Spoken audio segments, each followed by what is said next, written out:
తండ్రి కూడా నిన్ను ఇలా ఎందుకు చేస్తుంది అమ్మాయిని క్వశ్చన్ చేస్తున్న పరిస్థితి కనబడుతోంది. నీకున్న బాధ ఏంటి చెప్పు నీ తల్లిదండ్రుల దగ్గర? నాకున్న బాధ ఒకటే, నా ఇష్టాన్ని వాళ్ళు కాదంటున్నారు అంతే. మీ అమ్మ నాన్న దగ్గర నీకున్న బాధ ఏంటమ్మా?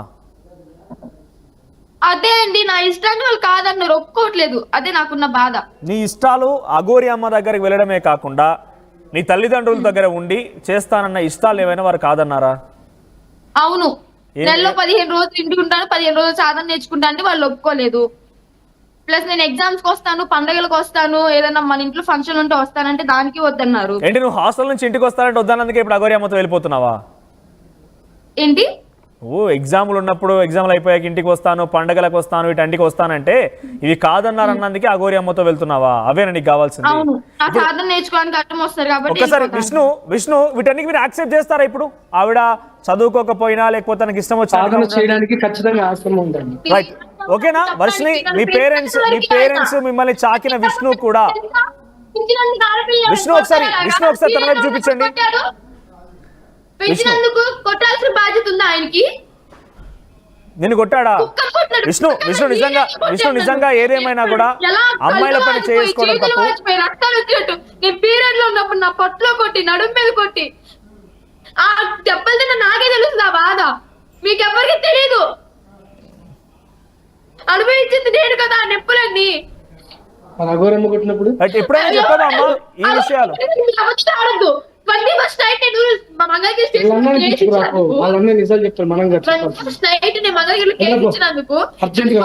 మా నాన్న మన లాక్కెళ్ళిపోయారు. ఇప్పటికీ వాళ్ళకి ఇచ్చిన గోర్లు కాకాలను నేను ఒంటి మీద మీకు చూపిస్తాను. కాదమ్మా, ఈ విషయాలన్నీ కూడా గతంలో ఎప్పుడు మీ అమ్మ నాన్న చెప్పుకోలేదా?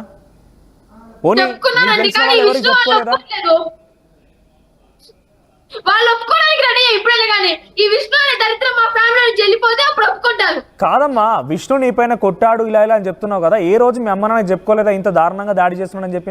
నిజంగా మా అమ్మని కూడా కొట్టాడండి చాలా. మరి ఫ్యామిలీ మొత్తం ఇలా విష్ణు అనే ఒక వ్యక్తి దాడి చేస్తుంటే మీరు ఏం చేస్తున్నారు? పోలీసుని ఆశ్రయించాల్సింది అప్పుడే, ఇప్పుడు ఎందుకు మాట్లాడుతున్నారు మీరు? మా అమ్మ ఆర్టీ వాళ్ళకి చెప్పిందండి మొన్న, అయితే మేము కొట్టలేదు, ఇంట్లో వాళ్ళు కొట్టుకున్నారని చెప్పాడు. ఇప్పుడు మా అమ్మని కూడా మార్చేశారు, మా అమ్మని కూడా కొట్టి మా అమ్మ చేత కూడా అబద్ధాలు చెప్పిస్తున్నారు. మీ అన్న హర్ష ఇక్కడే ఉన్నాడండి, పిల్లనా ఒకసారి అర్జెంట్ రమ్మని చెప్పు. రైట్, వర్షిని ఇప్పుడు ఎలా ఉంది మీకు? అఘోరి అమ్మ దగ్గర నుంచి పేరెంట్స్ దగ్గరకు వచ్చేసారు. నేను ఇంకా పేరెంట్స్ దగ్గరికి వెళ్ళలేదండి. వీళ్ళు చాకిన వ్యక్తున్నాడు, మీ అన్న ఉన్నాడు, విష్ణు కూడా మీ అన్న అనే చెప్తున్నావు. నువ్వు ఎంత ఇక్కడ చూడండి ఒకసారి, నువ్వు ఇంత ఎందుకు నమ్మకం ఎందుకు లేదు? నన్ను చంపేద్దామని కూడా మాట్లాడుకున్నారు వీళ్ళు, అందుకని నేను నమ్మను. ఏదో హాస్పిటల్ తీసుకెళ్లి డ్రగ్స్ ఇప్పించి వీళ్ళ మాట ఇలా చేసుకుంటారంట. వీళ్ళు మాట్లాడుకున్న మాటలే నేను చెప్తున్నాను. డ్రగ్స్ ఇప్పించి ఏదో హాస్పిటల్ గుంటూరు ఏదో హాస్పిటల్ నువ్వు చెప్తున్న మాట లైవ్ లో చెప్తున్నావు అమ్మా, మాట్లాడుతున్నా మేము కూడా చూస్తున్నాం కాబట్టి. అంత ఈజీగా నీ పైన ఇంత దారుణానికి ఒడిగడితే కనుక ఎవరు ఉపేక్షించరు. అంత ఈజీ లేదు అక్కడ.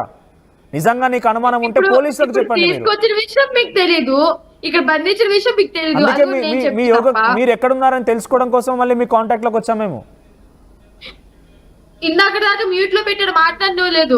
రూమ్ నుంచి బయటకు వెళ్ళిపోతుంటే నేను అడ్డం పడ్డా అని చెప్పి మీ చేత మాట్లాడిస్తున్నాడు. చెప్పండి, ఏం చెప్పాలనుకున్నారు? మీ ఆర్టీ వాళ్ళు వచ్చారని చెప్పి ఏడిపిస్తున్నారు నన్ను ఇక్కడ. ఏం చెప్పాలనుకున్నారు చెప్పండి.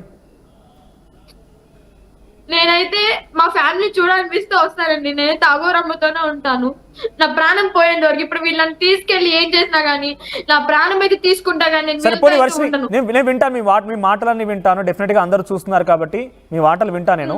ఒకసారి నాకు చెప్పండి, మీరు సుమారుగా 1 week to 10 days అఘోరి అమ్మతో ట్రావెల్ చేశారు కదా, ఎక్కడ తిన్నారు తిండి? సోమనాథ్ టెంపుల్ కి వెళ్ళాం, జ్యోతిర్లింగానికి, ఓంకారేశ్వర్ ఉజ్జయిన్ వెళ్ళాము. ఓంకారేశ్వర్ వెళ్తుంటే ఎన్ని రోజులు ఉన్నారు?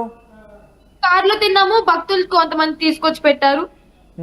అంటే అలా బాగా నచ్చింది ఆవిడతో పాటు అలా వెళ్ళడం, కార్లో తినడం, రోడ్ల పక్కన అలా పడుకోవడం అంతా నచ్చిందా? వెళ్ళాను కాబట్టి నేను అన్ని రోజులు ఉండగలిగాను. సరిపోని మీరు ఎంత కఠోరమైనటువంటి జీవితాన్ని అక్కడ అనుభవిస్తున్నారు అనేది ఆల్రెడీ గతంలో అఘోరి చెప్పుకొచ్చింది. ఒకసారి మీరు చెప్పండి, మీరు ఎలా స్టార్ట్ అయ్యారు, ఎక్కడికి వెళ్ళిపోయారు, ఏం జరిగింది, ఎక్కడున్నారు, ఎక్కడ నిద్రపోయారు? మేము కారులో నిద్రపోయాము. ఓకే. కొంతమంది భక్తులు వచ్చి ఇంటి దగ్గర పూజలు చేసి వాళ్ళు ప్రసాదం లాగా భోజనం పెట్టారు, ఏం తిన్నాము. పూజలు చేశారు? ఏం పూజలు చేశారు మీరు?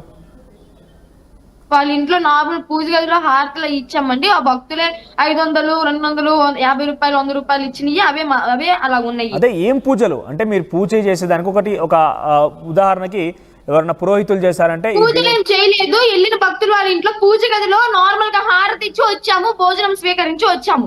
Okay right. వాళ్ళు ఇచ్చినటువంటి దక్షిణ తీసుకొని వచ్చారు. అవును. ఓకే. ఆ దక్షిణ పెట్రోల్ కొట్టించారు. మళ్ళీ చెప్పు.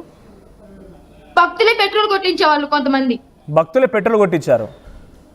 ఓకే. ఆ భోజనం అక్కడే తినేసారు, భక్తులు పెట్రోల్ కొట్టించారు. ఇలా ఎన్ని రోజులు సాగింది? మీరు స్టార్టింగ్ మంగళగిరి నుంచి స్టార్ట్ అయిపోయి ఇక్కడికి వచ్చి అఘోరి అమ్మతో కలిసి ఇలా ప్రయాణించడం అంతా? అమ్మని కలిసినప్పటి నుంచి ఇలాగే కంటిన్యూ చేసాం మేము మా జర్నీ. ఓకే. ఎక్కడెక్కడికి వెళ్ళారు భక్తుల దగ్గరికి?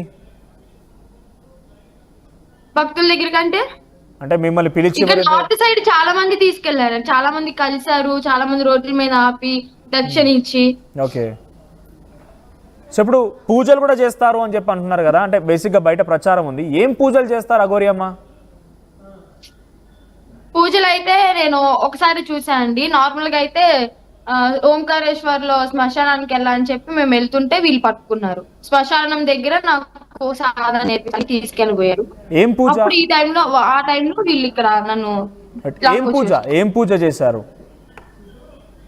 పూజ కాదండి, సాధన నేర్చుకోవడానికి పూజలు చేస్తారండి. పూజ నేను వచ్చిన దగ్గర నుంచి ఏ పూజ చెయ్యలేదు.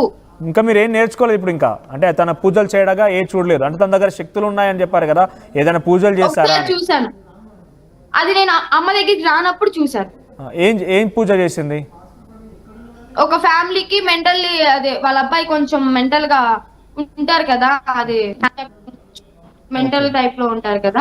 చాలా ఇంకొక విషయం వర్షిని, నువ్వు దగ్గర నుంచి అఘోరి అమ్మని ఇన్ని రోజుల పాటుగా ట్రావెల్ చేస్తావు. నాకు తెలిసి ఆవిడ గురించి ఇంత కూలంకషంగా బహుశా తల్లిదండ్రులకు కూడా తెలియదు కావచ్చు. సో అఘోరి అమ్మ లైఫ్ స్టైల్ గురించి ఒకసారి చెప్పు. అంటే ఎలా స్టార్ట్ అవుతుంది, ఏం చేస్తారు, ఏం తింటారు, చాలా చర్చ అయితే ఉంది.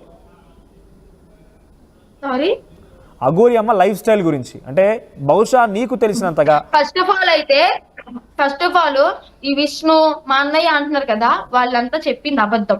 డ్రగ్స్ తీసుకుంటది, గంజాయి తీసుకుంటది. నేను నీ మాట నమ్ముతాను, నీతో మాట్లాడతాను నేను చాలాసేపు వరకు కూడా. సో ఫస్ట్ నాకు తెలిసి అఘోరి అమ్మ వాళ్ళ నాన్న కూడా ఇన్ని విషయాలు తన గురించి తెలియకపోవచ్చు. చాలా రోజులు ట్రావెల్ చేశాను తనతో. సో తన లైఫ్ స్టైల్ గురించి చెప్పు ఒకసారి. అంటే ఎలా ఉంటుంది, ఎలా జరుగుతుంది తన డే లైఫ్ స్టైల్ చెప్పు ఒకసారి. డే లైఫ్ స్టైల్ లేకుండా మార్నింగ్ లేగుస్తాము, నార్మల్ గా ఫేస్ వాష్ చేసుకుని లేదా ఫ్రెష్ అయిపోయి అలంకారం చేసుకుని టెంపుల్స్ కి వెళ్తాము. అక్కడ దగ్గరలో ఏ టెంపుల్ ఉంటే ఆ టెంపుల్ దర్శించుకుంటాము. మళ్ళీ వేరే టెంపుల్ కి వెళ్ళడానికి జర్నీ చేసుకుంటూ వెళ్తాము. ఆ టైంలో భక్తులు ఆపి మధ్యలో భోంచేమని చెప్పి వాళ్ళే పిలుస్తారు. ఇంకా భోజనం స్వీకరిస్తాము, లేదా పెట్రోల్ కొట్టిస్తారు, లేదా ఏదో ఒకటి ఫ్రూట్స్ గానీ అవి గానీ ఇవి అన్ని పలహారాల లాగా ఇస్తారు. అవే తింటాం మేము. కుక్క పిల్ల ఉంటది మా దగ్గర, భైరవ్ అని చెప్పి, ఆ కుక్క పిల్ల కొంచెం రైస్ పెడతాము. ఓకే.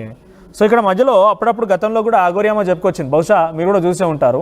శవాలను తింటాను, నేను శ్మశానంలోనే పడుకుంటాను, ఎప్పుడు చూసినా శివనామ స్తోత్రం నేను పఠిస్తూ ఉంటాను, శివుని ఆజ్ఞతో నేను ఎప్పటికి బతుకుతూ ఉంటాను, సనాతన ధర్మం కోసం కష్టపడుతూ ఉంటానని చెప్పుకొచ్చారు. ఈ 10 రోజుల్లో లేదా ఈ వారం రోజుల్లో మీరు తనతో ఉన్నప్పుడు సో సనాతన ధర్మం కోసం మీరు పాటుపడిన విధానం ఏంటి? At the same time